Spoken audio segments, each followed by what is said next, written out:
அனைவருக்கும் வணக்கம். நம்மளுடைய தமிழ் கமெண்ட்ஸ் பாக்ஸ் சேனலில் எக்ஸ் தளத்தில் வர்ற செய்திகளையும் அதுக்கு மக்கள் கொடுக்குற கமெண்டுகளையும் பார்த்துட்ருக்குறோம். சமீபத்தில் வைரலாக போயிட்டுருக்கிற ஒரு பதிவு என்னென்னா, சன் நியூஸ் அவங்க ஒரு கேள்வி கேட்டிருக்காங்க மக்கள்கிட்ட. பல்லடம் பாஜக பொதுக்கூட்டத்தில் அதிமுக தலைவர்களான எம்ஜிஆர் மற்றும் ஜெயலலிதாவை பிரதமர் மோடி புகழ்ந்திருப்பது பற்றி உங்களுடைய கமெண்டை பதிவிடுங்கள் அப்படின்னு சொல்லிட்டு மக்கள்கிட்ட ஒரு கேள்வி கேட்டிருந்தாங்க. ஒரு ஆண்டு காலம் வாழ்க, நோய் நொடி இல்லாமல் வளர்க. அப்புறம் அதுக்கு மக்கள் பலவார கமெண்ட்ஸ் கொடுத்துருந்தாங்க. அதில் மோஸ்ட்லி அந்த கமெண்ட்ஸ் எல்லாமே மோடி அவர்களுக்கு எதிரான நெகட்டிவ் கமெண்ட்ஸாக தான் இருந்தது. அதில் ஒரு சில கமெண்ட்டுகளை நாங்கள் இப்போ உங்களுக்காக கொடுத்துருக்குறோம். ஒரு நண்பர் என்ன சொல்லியிருக்காருன்னா, பி டீம் பாசம் இருக்கத்தானே செய்யும் அப்படின்னு சொல்லிட்டு கோபால் அப்படிங்கிற மாதிரியான அந்த சிவாஜி கணேசன் அவர்களோட டெம்ப்ளேட்டை வச்சு மோடி அவர்களை கலாய்ச்சிருக்கிறாரு. ஆமாம் கோபால், நான் காத்து கொண்டிருப்பேன் கோபால், காத்து கொண்டிருப்பேன் கோபால். ஒரு நண்பர் என்ன கேட்டிருக்காருன்னா, சன் நியூஸ்க்கே டைரெக்டாக ரிப்ளை பண்ணியிருக்காரு. நக்கல்யா, உனக்கு உன்னால் சொல்ல முடியாததெல்லாம் எங்களை சொல்ல வச்சு பார்த்துக்கலான்னு பார்க்குற அப்படின்னு சன் நியூஸை பார்த்து கேட்டிருக்கிறாரு. நான் நல்லா பண்ணுறனோ இல்லையோ, ஆனால் நீ நல்லா பண்ணுற. ஒரு நண்பர் ஒரு பதிவு போட்டிருக்காரு. அதில் என்ன சொல்லியிருக்காருன்னா, மூத்த பத்திரிகையாளர் தராசு ஷாமோட கருத்தை சொல்லியிருக்காரு. 2014 மோடியா லேடியா என கேட்டு நரேந்திர மோடியை உதாசீனப்படுத்தியவர் ஜெயலலிதா. அவரது பெயரை சொல்லி வாக்கு வேட்டையாட பிரதமர் மோடி வெக்கப்பட்டிருக்க வேண்டும் அப்படின்னு சொல்லிட்டு தராசு ஷாம் அவர்கள் அவருடைய கருத்தா பதிவு பண்ணதை ஷேர் பண்ணியிருக்கிறாரு. வெக்கமா இல்ல, வெக்கமா இல்ல, வெக்கமா இல்ல, வெக்கமா இல்ல, வெக்கமா இல்ல.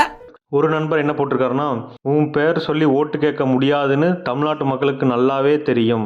நீயும் இப்போ அதே வேலையை தான் பார்க்குற. அந்த அம்மா மோடியா லேடியான்னு கேட்டுச்சு, அப்படி காரி துப்பி கூட உனக்கு புத்தி வரல அப்படின்னு போட்டு 2021 ஒரு நடைபெற்ற ஒரு வரையப்பட்டிருந்த ஒரு சுவர் அதை பதிவு பண்ணியிருக்காரு. அதில் இதய தெய்வம் அம்மா அவர்களின் நல்லாசி பெற்ற வேட்பாளர் அண்ணாமலை அவருக்கு தாமரை சின்னத்தில் வாக்களிப்பீர் அப்படின்னு சொல்லிட்டு 2021 எலெக்ஷனில் வரையப்பட்டிருந்த ஒரு சுவர் விளம்பரம்.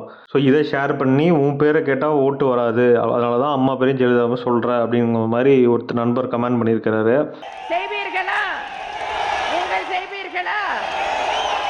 இன்னொரு நண்பர் மிஸ்கின் அவர்களோட டெம்ப்ளேட்டை ஷேர் பண்ணி, இதில் லாஜிக் பார்க்காதீங்க, பேர் அன்பை மட்டும் பாருங்கள். அதாவது மோடி அவர்கள் எம்ஜிஆர் மற்றும் ஜெயலலிதா மேலே இருக்கிற அன்பை மட்டும் பாருங்கள், இதில் லாஜிக்லாம் பார்க்காதீங்க அப்படின்னு சொல்லிட்டு இது ஒரு ஆதரவாக சொல்லியிருக்கிறாரா இல்லை மோடி அவர்களுக்கு எதிராக சொல்லியிருக்காரானே புரியல.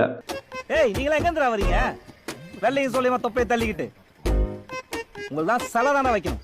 ஒரு நண்பர் என்ன போட்டிருக்காருன்னா, மோடிக்கே தெரியும் தமிழ்நாட்டில் அண்ணாமலை மீது நம்பிக்கை இல்லை, எம்ஜிஆர் பேரை சொன்னால் அட்லீஸ்ட் நோட்டாவை தாண்டலாம் அப்படின்னு போட்டு தமிழ்நாட்டில் இவங்க 2 பேருக்கு தான் போட்டி அப்படின்னு சொல்லிட்டு பாகுபலி டெம்ப்ளேட் போட்டு ஒரு பக்கம் நோட்டா ஒரு பக்கம் பிஜேபி. ஸோ நோட்டாவுக்கும் பிஜேபிக்கும் தான் ஒரு கடுமையான போட்டி இருக்க போகுது அப்படின்னு சொல்லிட்டு போட்டிருக்காரு.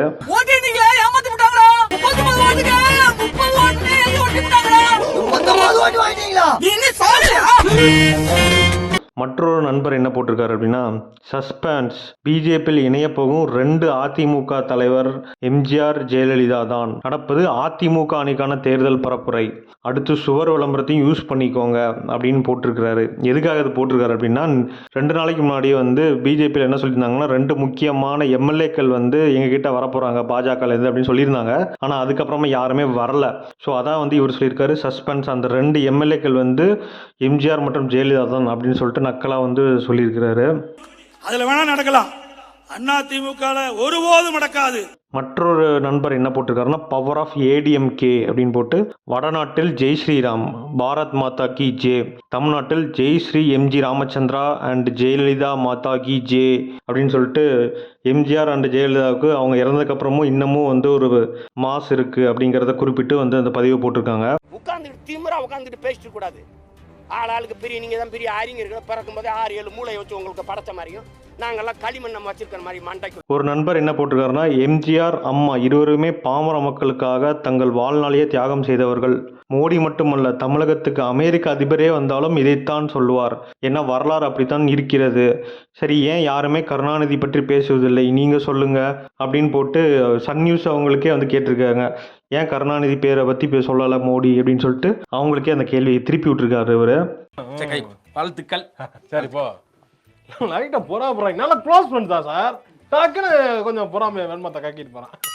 ஸோ ஒரு நண்பர் என்ன போட்டிருக்காருன்னா, சொத்து குவிப்பு வழக்கில் A1 குற்றவாளி ஜெயலலிதாவுக்கு ஊழலை எதிர்க்கும் பிரதமர் மாலை போட்டு மரியாதை செலுத்துகிறார், இதை விட கேவலம் வேறு எதுவும் இல்லை அப்படின்னு சொல்லிட்டு இவங்க வந்து மோடிக்கும் எதிராக போட்டிருக்காங்க, ஜெயலலிதா அவர்களுக்கும் எதிராகவே போட்டிருக்கிறாங்க. என்ன குருநாதா உங்களுக்கு புது ஐட்டம் அறிஞ்சிருக்காங்க? எங்க திரும்புங்க. கர்ம கர்மா. ஸோ இந்த மாதிரியான கமெண்ட்ஸ் தான் வந்து இந்த பதிவுக்கு வந்துட்டு இருந்தது. ஸோ இதே கேள்வி உங்ககிட்ட கேட்டால், பிரதமர் மோடி அவர்கள் எம்ஜிஆர் அண்ட் ஜெயலலிதாவை வந்து புகழ்ந்து பேசினதுக்கு நீங்கள் என்ன நினைக்கிறீங்க அப்படிங்கிறத நம்மளுடைய கமெண்ட்ஸ் பாக்ஸில் கமெண்ட் பண்ணுங்கள். இந்த வீடியோவை லைக் பண்ணுங்கள், இந்த வீடியோவை ஷேர் பண்ணுங்கள், அண்ட் நம்ம சேனலுக்கு சப்ஸ்கிரைப் பண்ணுங்கள். தேங்க்யூ.